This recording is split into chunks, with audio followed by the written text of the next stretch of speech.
Hello everybody and welcome back, or welcome for the first time if you're new to the channel. Today I'm going to go over some stylized hatching techniques that I like to use with a fountain pen. This will work for any kind of pen or probably even pencil too. But yeah, so I'm going to start out, actually we're going to put this pencil away for a second. I'm going to start out with the types of marks I like to use. I like to do short hatching lines, so I'll show you how I do that. I'll either do these short curved ones like this. I'm just going to, actually let's start on the top here. So we'll do these kind of short little curved lines like so, and you could just practice those by, you know, trying to keep them close to the same distance apart. I don't worry about being like ultra consistent. I like a little wabi-sabi in the lines, so, but yeah, just a slight little curve. They'll range in size from, maybe that long all the way down to these little short guys like this. And then sometimes I'll use straight lines, something more like that. I'll use short straight lines like so. I'll use dots, stipples, stuff like that. So then the next thing that I like to do is I like to taper my hatching patterns, right? And so what I'll demonstrate real quick what that is. It's if you have a surface, I'm just going to draw a circle here, and you were to do big giant hatch marks across it, right? You would have these kind of big shapes like this, right? And so what I will do is I'll sort of do hatching within hatching. If that was big giant hatch marks, then I'll hatch kind of inside of it like this and just taper them down into dots like so.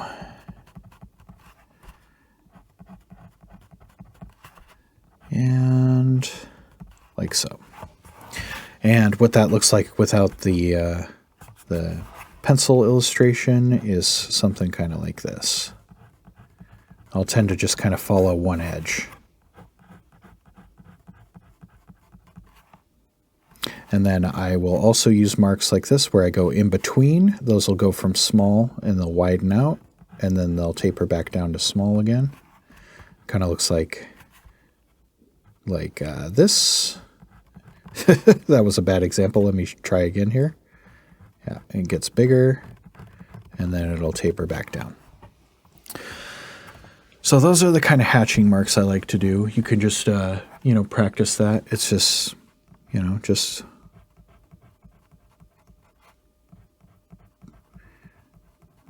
just practice your spacing. And make sure you practice all the different types. And it doesn't matter if it looks a little janky. It's fine. Embrace the jank. All right, so those are my hatching marks I like to do. And we're going to go over some shapes, and then I'm going to do kind of an example drawing here at the end. But we're just going to do, for brevity's sake, we're going to do a few basic shapes. We're going to start with a sphere. I'm just going to draw a circle. And then we're going to do a cube. We're just going to draw a quick little cube here. Something like that. I'm pretty loose, typically. I don't get caught up on making everything like perfect all the time, so it's just how I do it. You can do it however you want. And this is like a stylized, like this is my version of, this is how I get that kind of stylized look I have. If you're not familiar with it, there's a lot of videos on my channel. You can check it out. And I guess we'll start with the cube, right? So how I do it, how I do three-dimensional shapes is, or how I practice them is with a wireframe.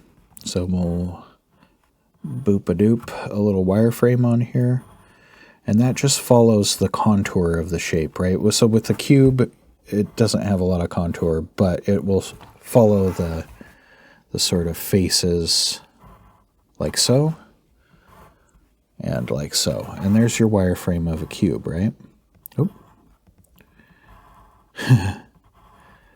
Those beautiful contours, right?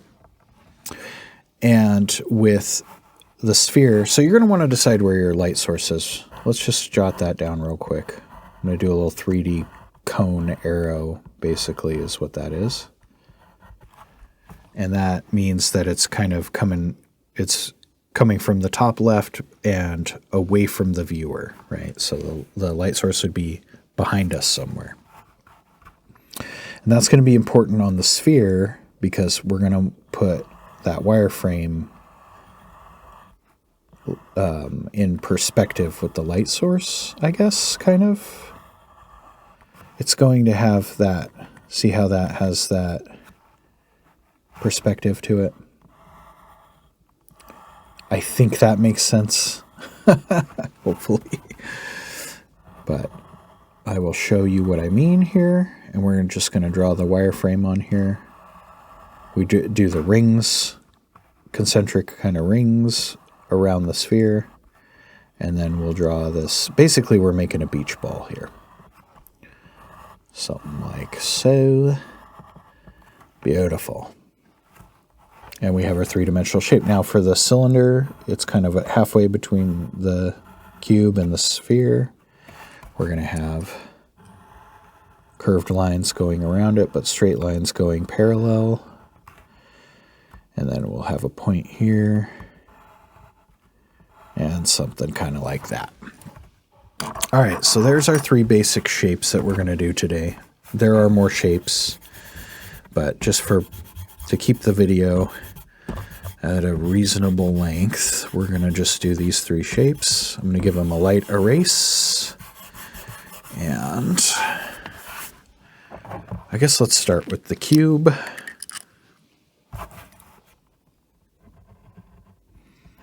We're just going to give it a quick outline, like so.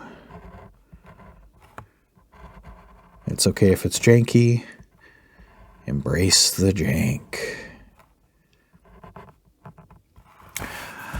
All right, so our light source is going to be coming, I kind of drew it at a 45, but let's say that it's more of at a top-down kind of angle, right? So let's go for the cube anyways. We're going to go more this kind of angle. There we go. Something like that. So the top side of the cube is going to be brighter than the side, and this side is going to be the darkest.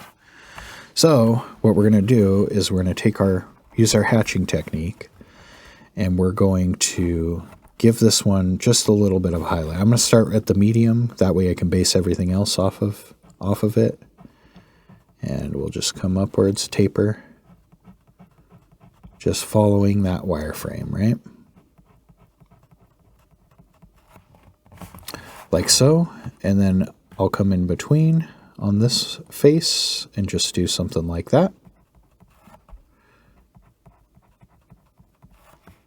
Bam. There's our one edge. Now for this one, I'm going to have the taper of the hatching facing towards the light source. So we're going to flip this over like so and go something kind of like this. And for the lighter surface, I'm not going to hatch in between. And that's just going to give it it's going to give it less value than the medium side. And then just to keep things interesting, let's have the hatching go in all different directions. So this back edge is going to go up and down like so. And we will just follow that wireframe, but this is going to be the darkest one, so there's going to be no highlight. And you can do that, use that texture difference to really give each face of the cube a different, contrast, textural contrast, right? So that's how I would do a cube. All right, now let's go over here to the sphere, over here to the sphere. And let's do our janky sphere outline. I don't worry about getting stuff super perfect, so if that makes you feel any better. Something else too, and this could be for a future video, sometimes I'll do like, instead of having these be like beach ball lines, I'll kind of have them be like more of a spiral. And I could show you how to do that in a different video. Let me know if you'd be interested in that in the comments. But yeah, we're just going to follow this contour line. See, we're following the contour around, and then we're also following this contour with the taper, like so. And we're going to come up this way. Leave the highlight nice and bright. Don't want to overdo it. Something like that. And then I'm going to come through and do the hatching in between, like so.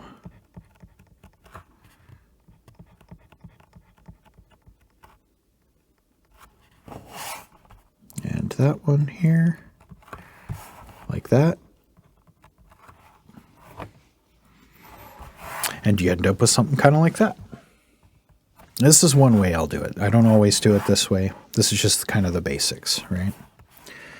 And then here, we will follow the cylinder edge and make an outline. That's a weird way to say it. Sorry. What am I saying? Sometimes I just don't even know how to talk. That's why I communicate visually primarily. And with something like this, this face of the top of the cylinder is going to be pretty perpendicular to the light source. So we're going to make it do like a nice flat line, but we can follow one of these wireframe lines, right? So we'll just pick that one because it's comfortable and do some real straight lines, and it'll give it a nice flat look. If we added like curved lines on that, it'd be either convexed or concaved. And we don't want that, you know, for a flat surface. So we're going to do that. And I'm going to flip it upside down and do the tapered hatching pattern across towards our light source, like so. Beautiful. And we'll do something like that.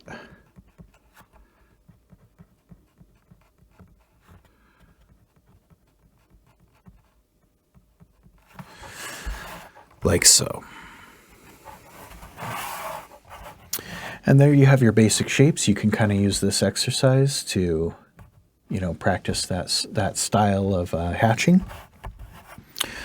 And then here, let's sketch out a little example drawing real quick, just to kind of, you know, show you how to kind of tie it all together. And I'll do some more complex shapes here. Let's kind of tie all these in, and we'll do a little mushroom growing out of a square pot. How's that sound? That sounds good. So we'll draw, you know, kind of our mushroom cap here, kind of a bell shape, and we will draw the stem coming down, which will be a tapered cylinder. And then we will draw a kind of little flower pot, I guess, or a cube. I don't know. Yeah, a little flower pot. And let's just fix that edge right there. I think we got a little too far down. Something like that.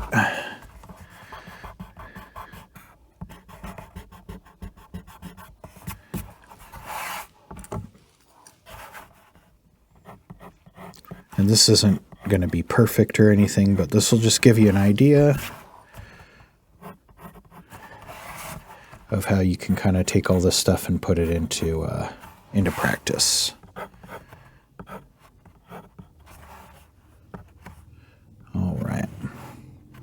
Okay, so we'll do our wireframe. That'll be this way and this way, like this.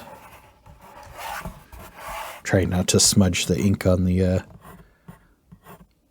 ones we already did. And then these edges will have, you know, if that had a wireframe, they'd be coming down like that. And then the tapered cylinder will have lines coming like that.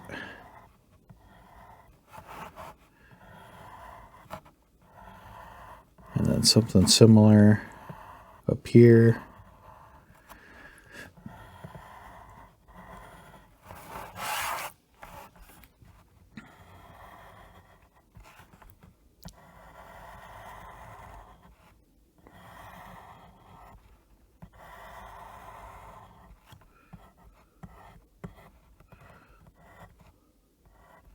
Like so. And bam, you have a three-dimensional object with a wireframe over it. We'll give that a light erase. And you can use this technique to draw pretty much any shape, you know. It's kind of a cartooning technique, you know, where it's like if you can draw all the basic shapes, you can turn them into, you know, whatever.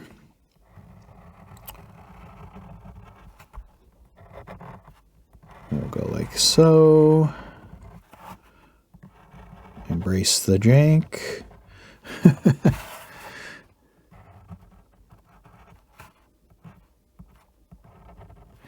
Like that.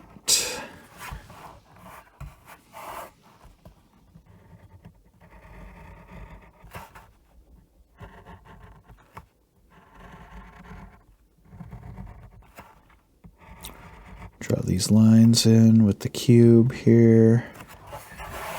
And we'll give it a little bit of a lip. See how I don't connect these lines on the edges there? Makes it look like there's a the top edge of the pot there, and I won't do my hatching all the way up to it, and it'll leave like a little highlight there. All right, and so how we'll shade this in is if our light source is coming from up there, we will have a dark edge underneath. So let's just go through and get that taken care of real quick. I'm not going to cover like multiple light sources in this video or anything. We can do an advanced or, you know, intermediate, I guess, video. I don't want to say I'm advanced. We could do something like that.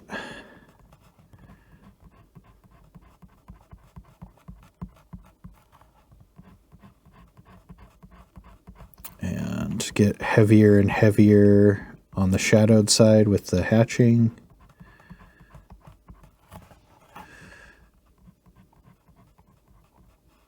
You know, and it definitely has a kind of a character to it that makes it look a certain way.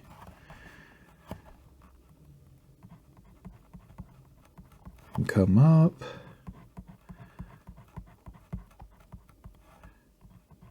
The cool thing about going in between them like that is you can kind of build up, you know, your shadows if you need to.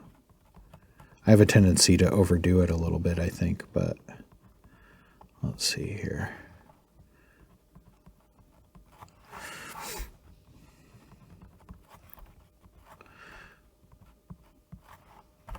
And then, yeah, you could just, you know, you can kind of give it some lumps and bumps here and there and get that kind of shape. But see how I'm following the wireframe to kind of make that? And then we will come down here. And, you know, I could have even given it a little bit of a highlight through there, but, you know, this is just a quick example, so don't judge me too harshly. And then something like so, following that wireframe again. Lighter on this side, because this is the side the light's coming from. Just like that. here on the inner lip here, we can just give it some hatching. Like I said, we're going to leave a little highlight along that top edge, like that. And then down here in the dirt, it's going to have a little bit of a shadow there.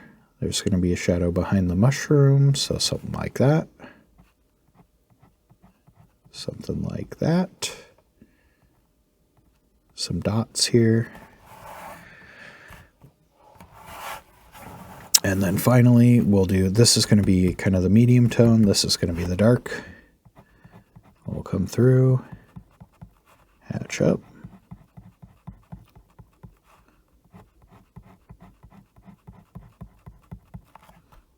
And do the in-betweens like so.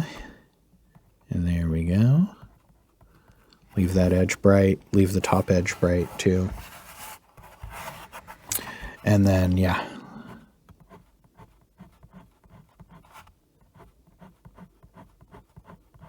Just go vertical.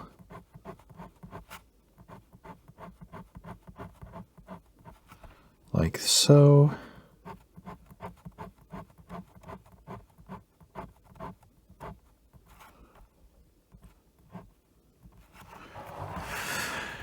And there you go. That's that. Looks like a mushroom. Anyways, thanks for watching. Hopefully this helped. If you have any questions or anything, let me know in the comments. Also, if you want to see a more advanced video, I can do a part 2. Let me know. Go ahead and like, comment, and subscribe. And thank you to everyone. Thank you to my patrons on Patreon. There's links down in the description if you're interested in that stuff. And I will see you all in the next video. All right. Bye now.